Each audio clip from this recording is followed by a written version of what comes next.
예레미야서 21장 말씀, 구약성경 1083페이지에 있습니다. 1083페이지 예레미야서 21장 1절부터 마지막 14절까지 말씀 볼 때에 제가 석절 읽고 우리 성도님들 한 절 읽고 교독하겠습니다. 예레미야서 21장 말씀입니다. 제가 먼저 석절 읽습니다. 여호와께로부터 예레미야에게 말씀이 임하니라. 시드기야 왕이 말기야의 아들 바수울과 제사장 마아세야의 아들 스바냐를 예레미야에게 보내니라. 바벨론의 느부갓네살 왕이 우리를 치니 청컨대 너는 우리를 위하여 여호와께 간구하라. 여호와께서 혹시 그의 모든 기적으로 우리를 도와 행하시면 그가 우리를 떠나리라 하니, 예레미야가 그들에게 대답하되 너희는 시드기야에게 이같이 말하라. 이스라엘의 하나님 여호와께서 이와 같이 말씀하시되 보라, 너희가 성 밖에서 바벨론의 왕과 또 너희를 에워싼 갈대의 아인과 싸우는데 그는 너희 손이 무기를 내가 뒤로 돌 것이요 그것들을 이 성 가운데 도와주리라. 내가 든 손과 강한 팔 곧 진노와 분노와 대노로 친히 너희를 칠 것이며 내가 또 사람이나 짐승이나 이 성에 있는 것들을 다 치리니 그들이 큰 전염병에 죽으리라 하셨다 하라. 여호와의 말씀이니라. 그 후에 내가 유다의 왕 시드기야와 그의 신하들과 백성과 및 이 성읍에서 전염병과 칼과 기근에서 남은 자를 바빌론의 느부갓네살 왕의 손과 그들의 원수의 손과 그들의 생명을 찾는 자의 손에 넘기리니 그가 칼로 그들을 치되 측은히 여기지 아니하며 긍휼히 여기지 아니하며 불쌍히 여기지 아니하리라 하셨느니라. 여호와께서 말씀하시기를 보라, 내가 너희 앞에 생명의 길과 사망의 길을 두었노라. 너는 이 백성에게 전하라 하셨느니라. 이 성읍에 사는 자는 칼과 기근과 전염병에 죽으려니와 너희를 애워싼 갈대아인에게 나가서 항복하는 자는 살 것이나 그의 목숨은 전리품 같이 되리라. 여호와의 말씀이니라. 내가 나의 얼굴을 이 성읍으로 향함은 복을 내리기 위함이 아니요 화를 내리기 위함이라. 이 성읍이 바벨론 왕의 손에 넘김이 될 것이요 그는 그것을 불사르리라. 유다 왕의 집에 대한 여호와의 말씀을 들으라. 여호와께서 이와 같이 말씀하시니라. 다윗의 집이여, 너는 아침마다 정의롭게 판결하여 탈취한 당한 압박자의 손에서 건지리라. 그리하지 아니하면 너희의 악행 때문에 내 분노가 불같이 일어나서 사자리니 능히 끌 자가 없느니라. 여호와의 말씀이니라. 골짜기와 평원 바위의 주민아 보라. 너희가 말하기를 누가 내려와서 우리를 치리요 누가 우리의 거처에 들어오리요 하거니와 나는 내 대적이라. 내가 너희 행위대로 너희를 벌할 것이요 내가 또 수풀에 불을 놓아 그 모든 주위를 사르리라. 여호와의 말씀이니라. 아멘. 아멘. 네, 오늘 또 이렇게 새벽에 나오신 우리 사랑하는 장로님 권사님 축복하고 환영합니다. 주일 잘 보내셨죠? 예. 자, 오늘 우리 예레미야서 21장 말씀 읽었습니다. 인생은 우리가 다 알다시피 끊임없이 이 선택의 연속이라고 그렇게 이야기합니다. 우리는 좋은 것을 선택해야 됩니다. 바르고 좋은 것을 선택해야 되는데 오늘 말씀해 보니까 하나님께서 8절에 보니까 여호와께서 말씀하시기를 보라, 내가 너희 앞에 생명의 길과 사망의 길을 두었노라. 너는 이 백성에게 전하라 하셨느니라. 하나님께서 우리들에게 생명의 길과 사망의 길을 두셨다 그렇게 말씀하고 있습니다. 자, 그 두 길이 우리 앞에 놓여 있는데 우리가 어떤 길을 가느냐는 우리에게 달려 있는 거예요. 우리 각자에게 달려 있는 겁니다. 내가 생명의 길로 발을 디디고 그 길로 향하면 우리의 길은 우리의 인생은 생명의 길로 나아갈 것이고, 반대로 우리가 사망의 길로 발을 디디고 그 길로 나아가게 되면 우리 인생은 사망의 길로 가게 될 것입니다. 우리가 다 알다시피 사망의 길로 가기를 원하는 사람은 없습니다. 생명의 길로 가기를 원할 것입니다. 그런데 성경 전체를 놓고 보면 생명의 길은 좋아 보이지가 않아요. 사람 눈에 보이기에 좋아 보이지가 않습니다. 좁아 보이기도 하고 뭔가 험해 보이기도 하고 또 힘들어 보이기도 하고 안 좋아 보입니다.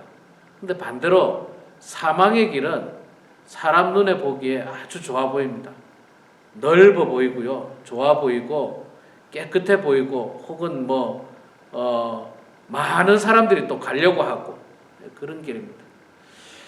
그러나 많은 사람이 가는 게 중요한 게 아니고 또 좋아 보이는 것 자체만으로 중요한 게 아니고 그 길이 과연 어떤 길인가를 정확하게 알고 우리가 발을 내디뎌야 됩니다. 자, 안타깝게도 이스라엘 백성들은, 유다 백성들은 그들은 그것이 생명의 길인 줄로 착각했지만 그들이 우상을 섬기고 하나님 말씀에 불순종하고 죄악된 길을 걸어간 그 길은 그들은 사망의 길로 발을 내딛었고 사망의 길로 그들은 향하고 있는 것입니다. 참 안타깝죠. 굉장히 안타깝습니다. 사실 그 사망의 길을 발을 내디딜 때 하나님께서 거기는 안 된다, 그 길로 가면 안 된다라고 선지자들 통해서 끊임없이 이야기해 줬거든요. 그 길로 가면 안 된다. 그 길은 사망의 길이다. 죄악의 길이다. 선지자를 통해서 이야기하고 때로는 겁도 주고 그 길로 가면 망한다.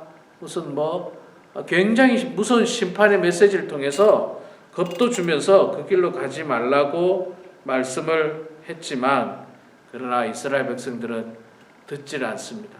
자, 듣지 않고 오늘 말씀해 보니까 결국에는 하나님의 예언대로 바벨론의 느부갓네살 왕이 쳐들어온 겁니다. 공격해 온 겁니다. 자, 바벨론의 느부갓네살 왕이 공격해 오니까 시드기야 왕이 말하기를, 예레미야 선지자에게 말하기를, 사람을 보내서 말합니다. 말하기를 2절에 나오죠. 바벨론의 느부갓네살 왕이 우리를 쳐들어왔으니 청하건대 너는 우리를 위하여 여호와께 간구하라. 기도해달라. 그렇게 예레미야의 말을 안 듣더니, 그렇게 안 듣고 예레미야를 죽이려고 하고 막 그러더니 이제 발등에 불이 떨어졌죠. 느부갓네살 왕이 쳐들어오니까 큰일 났지 않습니까? 제국 바벨론이 쳐들어오니까 큰일 났습니다. 그러니까 시드기야 왕이 예레미야 선지자한테 기별을 보내서 우리를 위해서 기도 좀 해달라. 혹시 네가 기도하면 우리가 구원받을 수 있지 않을까? 그렇게 도움을 요청을 합니다. 그러나 예레미야가 시드기야 왕에게 어떤 말을 돌려보내느냐면 안 된다는 거죠. 싸워봐야 안 된다. 싸워봐야 안 된다. 4절에 보니까 이스라엘 하나님 여호와께서 이같이 말씀하시되 보라, 너희가 성 밖에서 바벨론의 왕과 또 너희를 애워싼 갈대아인과 싸우는 데 쓰는 너희 손의 무기를 내 뒤로 돌릴 것이요 그것을 이 성 가운데 모아드리리라. 싸우지 말라는 거예요. 싸우지 말고, 쉽게 말해서 9절에 보면 뭐라고 이야기하냐면 이 성읍에 사는 자는 칼과 기근과 전염병에 죽으려니와 너희를 애워싼 갈대아인에게 나가서 항복하는 자는 살 것이나. 어차피 죽는다는 거예요. 어차피 죽는다. 참 선지자로서 하고 싶지 않은 말일 수 있습니다. 우리 백성이, 예를 들어서 여러분, 우리나라가 위태로운 가운데 빠졌습니다. 염려하고 있습니다. 대통령이나 위정자들이 목사님들에게 나라를 위해서 기도해달라고 했는데 목사님이 대통령님 걱정하지 마십시오. 하나님이 보호하십니다. 이렇게 말하면 얼마나 좋습니까? 그런데 지금 예레미야는 그렇게 말하는 게 아니라 하나님의 심판이 임할 테니까 내가 기도한다고 안 됩니다. 칼과 기근과 전염병으로 인해서 다 죽게 될 것입니다. 행여나 살고 싶다면 무기를 버리고 지금이라도 성 밖으로 나가서 항복하세요. 치욕적인 말이 될 수 있어요. 치욕적인 말. 치욕적인 말이 될 수가 있습니다. 그러나 사실 여기까지 오기 전에 하나님은 이미 여러 번 기회를 줬습니다. 여러 번 정신 차리라고 이야기했어요. 여러 번 정신 똑바로 차리고 정말 하나님 말씀 듣고 하나님 말씀대로 살라고 여러 번 사실 이야기했습니다. 근데 그럴 때마다 번번이 하나님을 무시하고 하나님을 모욕하고 업신여기고, 그래서 이렇게까지 최악을 자초한 것은 이스라엘 왕을 비롯한 모든 백성들이 자초한 거예요. 자초한 거. 하나님이 매정한 게 아니라 자초한 겁니다. 하나님이 이미 이렇게 될 것을 다 아시고 돌아오라고 정말 수도 없이 말씀을 했거든요. 돌아오라고 수도 없이 말했는데도 불구하고 그때는 안 듣다가 이제 발등에 불이 떨어지니까 바빌론의 느부갓네살 왕이 쳐들어오니까 이제 그제서야 이제 예레미야에게 기도해달라, 우리를 구원할 수 있도록 해달라. 때는 이미 늦었습니다. 때는 늦었어요. 전도서에 보면 그런 말씀이 있지 않습니까? 세상에는 모든 때가 있다고. 때가 있다고. 이 용서도 있잖아요. 용서 받을 수 있는 때가 있고 용서 받을 수 없는 때가 있어요. 하나님의 말씀을 들었으면 그때는 용서를 받을 수 있는 때였습니다. 그런데 지금은 너무 늦었어요. 용서받기에는 너무 늦었어요. 예레미야에게 기도해달라기는 너무 늦었어 버렸습니다. 이 때가 있는데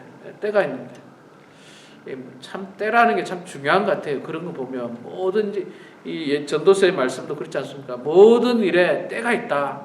중요한 때가 있다. 우리도 은혜 받을 때가 있고 회개하고 눈물 흘릴 때가 있고 용서 받을 때가 있지.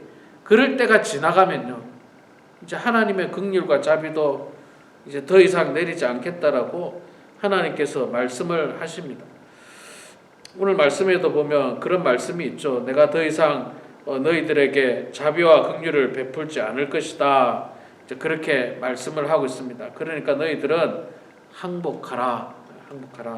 차라리 항복하면 이제 본문 이제 계속해서 말씀이 나옵니다만은 포로로 잡혀가서 그래도 70년 후에 돌아와서 다시 회복을 할 수는 있다. 그렇게 이야기하는데 그때만 하더라도 여러분 항복하라. 이게 얼마나 자존심 상하는 일입니까? 무릎 꿇으라는 거예요. 나가서 이방 왕에게 무릎 꿇으라. 항복하라. 그렇게 이야기합니다. 그런데 이스라엘 백성들은 그 말은 또 안 들어요. 예레미야 선지자의 그 항복하라는 말도 안 듣습니다. 항복하라는 말도 안 듣고 그래도 우리가 하나님의 자손들인데, 그래도 우리가 다윗의 후손들인데, 그래도 우리에게는 하나님이 임재하는 성전이 있는데 라고 버팅깁니다. 라고 버팅겨요. 이게 구원하는 게 아니에요. 내가 이스라엘의 내가 하나님의 자손이다. 내가 다윗의 후손이다. 우리에게는 성전이 있다.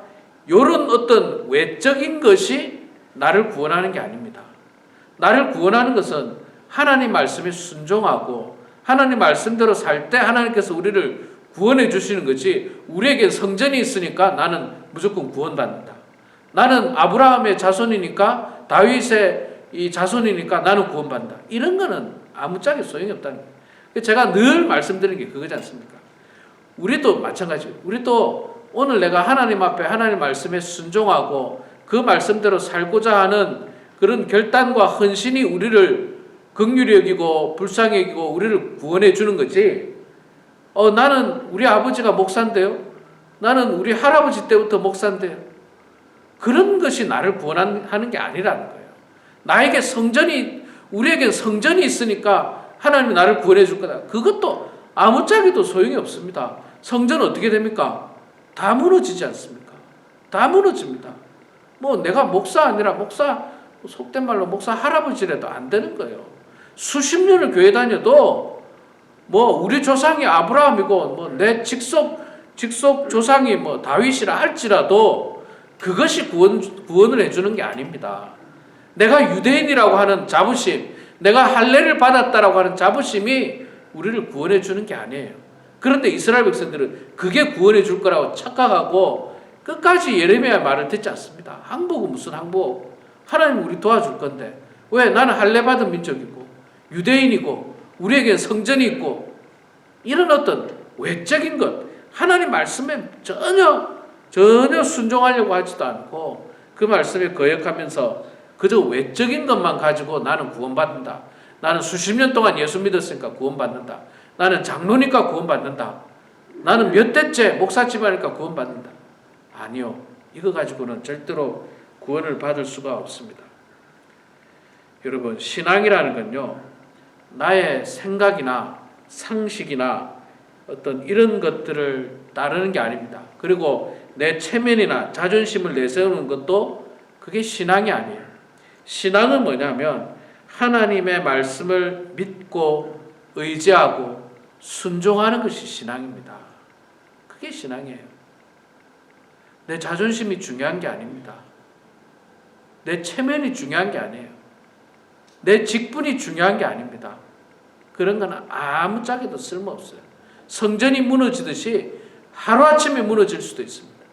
진짜 중요한 것은 내가 하나님의 말씀을 믿고 의지하고 순종하는 것, 그것이 온전한 신앙이라는 사실을 우리가 오늘도 마음속 깊이 깨달아서 이스라엘 백성들이 끝까지 하나님 말씀에 거역하고 죄악 가운데 사는 이런 모습을 우리는 따르지 않고 심판이 오기 전에 하나님의 말씀에 잘 순종해서 정말 하나님의 은혜와 축복 가운데 살아가는 우리 모두가 되길 주의 이름으로 축원합니다.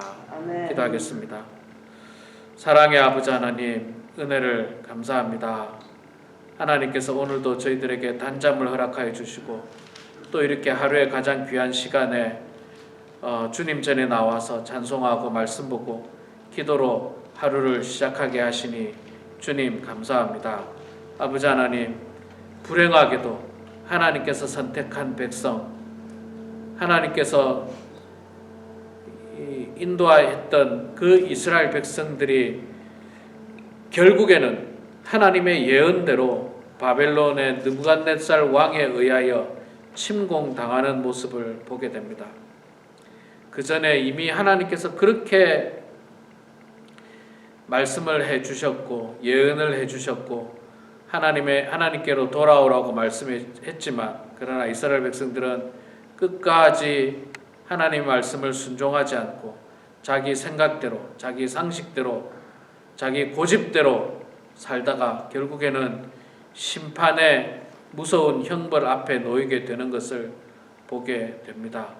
하나님 아버지, 저희들 이 역사의 말씀을 교훈 삼아서 우리는 어리석게 사망의 길을 향하여 달려가는 저희들 되지 않도록 주님 도와주시고 우리는 반대로 하나님의 말씀에 순종하고 그 말씀대로 살고자 노력하고 애써서 저희들은 생명의 길로 나아가는 모든 성도들 다 될 수 있도록 하나님 아버지 도와주시옵소서.